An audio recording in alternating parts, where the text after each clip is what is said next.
Hello and Welcome to the Around the Americas expedition. Meet the crew. I'm Mark, the captain. I'm Grace, the lead onboard scientist. I'm Jennifer, the project director. I'm Tess, social media manager and education outreach. And I'm Michael, the onboard mechanic. Our mission is to spread awareness about the critical state of our oceans and envision North and South America as one island surrounded by one ocean. We're going to be taking a crew of 5 on a 48-foot catch called One Ocean, and we will replicate the incredibly successful mission that Mark completed in 2009 and 10. And we're going to sail clockwise around North and South America, sharing research through an open online education platform called Exploring by the Seat of Your Pants. Grace, it's really exciting and wonderful to have the next generation of younger minds looking at the state of the ocean. What are you particularly interested in and looking at? Well, we're going to be doing a pole-to-pole kelp research study. It's going to span from Alaska to Patagonia, all on the west coast of North and South America. We're studying bull and giant kelp, and those are specific kelps that float on the surface of the water. And we're going to be studying the spatial, temporal, and density of the kelp forest and to see how environmental changes impact their growth. For our kelp study, we'll be using a mix of aerial photos and underwater photos. The way we will be doing that is with the ROV, remote operated vehicle, that will take our underwater photos. So we'll drop it at the edge of the kelp forest, it will go down to a certain depth, and it will take a photo of the kelp forest from underwater for us. Then we'll be using drones for the aerial footage.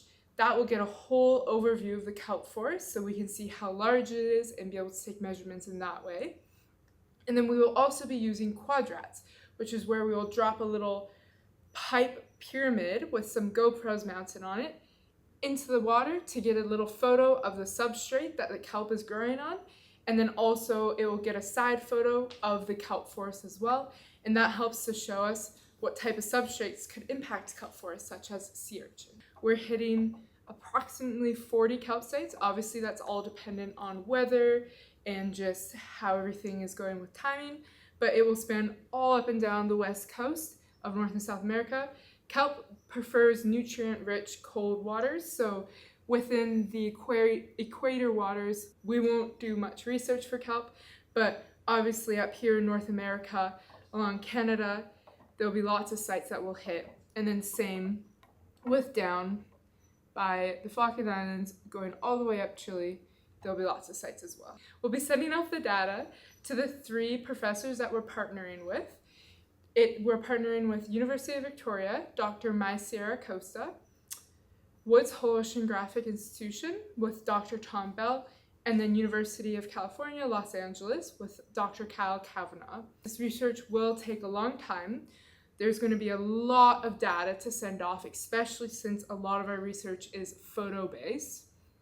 And we'll send it off to them, and then over the next couple of years, they will analyze and see what kind of environmental factors are influencing these kelp forest growth. Kelp forests are extremely important ecosystems in the ocean. They are a very important habitat for a lot of things, ranging from invertebrates to vertebrates to large sea mammals like seals. They are also a huge food source for a lot of animals, and they are also huge for nutrient cycling in the ocean. And they are also a very important carbon sink for our atmosphere, and so it plays a huge role in the health and productivity of the ocean. There has never been one consecutive organization that has gone pole to pole with the kelp study. So that's why this project is very, very important and very unique. All data is open source and will be shared, and we will be updating along the way and showing you how we're doing our research at all the kelp sites in person. And so definitely follow along and watch that to learn more about kelp. So for our research with the BC whales, we're going to be doing whale photo identification, and that involves using a DSLR camera. And basically whenever we see a whale, especially fin, orca, or humpback, we're going to take out this camera and we're going to take as many photos as possible of this whale. The 2 things we're looking for is the dorsal fin of a whale and the fluke or the tail of a whale. Those things are the 2 identifying features of whales. Fluke is specifically for humpback, and then dorsal fin also works for humpback, fin, and orca. And we will be doing this whale identification project with BC Whales. When we take these photos, we will also be including the behaviors we're observing, the longitude and latitude, what types of whales we're seeing, and how many. All of this information, including the photos, are very important for us to better understand whale behavior, migration, social patterns and behaviors between different whales. We will also have a hydrophone on board, a drop hydrophone, so whenever we see whales, we'll put it in the water, and that way we can listen to them live. We'll be in collaboration with the University of Washington in the Applied Physics Lab, collecting continuous atmospheric and oceanographic data through a weather station atop of our mast. It will collect wind, air temperature, relative humidity, and downward shortwave and longwave radiation from the sky. This will be continuous and will be updating daily to the scientists back at University of Washington. Our second project with them will also be the Swift buoys, which we will deploy 10 different buoys all around North and South America. Those buoys are a free drifting system to measure waves, wind, turbulence, and ambient noise at the ocean surface. And that is an overall summary of our research that will be occurring on our vessel, One Ocean, while we go around North and South America. And now I'll have Tess come in and explain our outreach and our education that will be occurring during our expedition. To follow along with our journey and all of our scientific data, you can follow us on oneisland.oneocean on all social media platforms. All of our education will be open sourced, and we'll be working with Exploring by the Seat of Your Pants, which reaches out to 1.5 million students. We'll share live classrooms as well as all of the research that we'll be collecting. Along with sharing our education on Exploring by the Seat of Your Pants, we'll also be stopping at 50 plus ports to share our education with schools and community centers as we go. If you're a school or a student or just interested in following along with our journey, you can reach out to us on oneisland.oneocean on all social media platforms. Follow along with our voyage, with our research.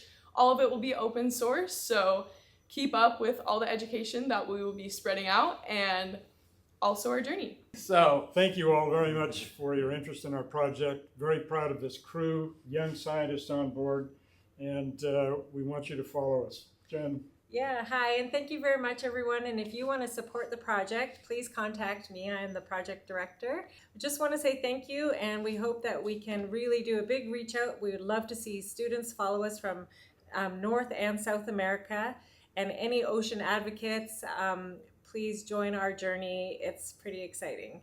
I think it's very exciting. And for those of you that are boat enthusiasts, because we actually needed a boat to do our ocean research, One Ocean was refit at the Marine Technology Center here in Anacortes, where we're launching the expedition from.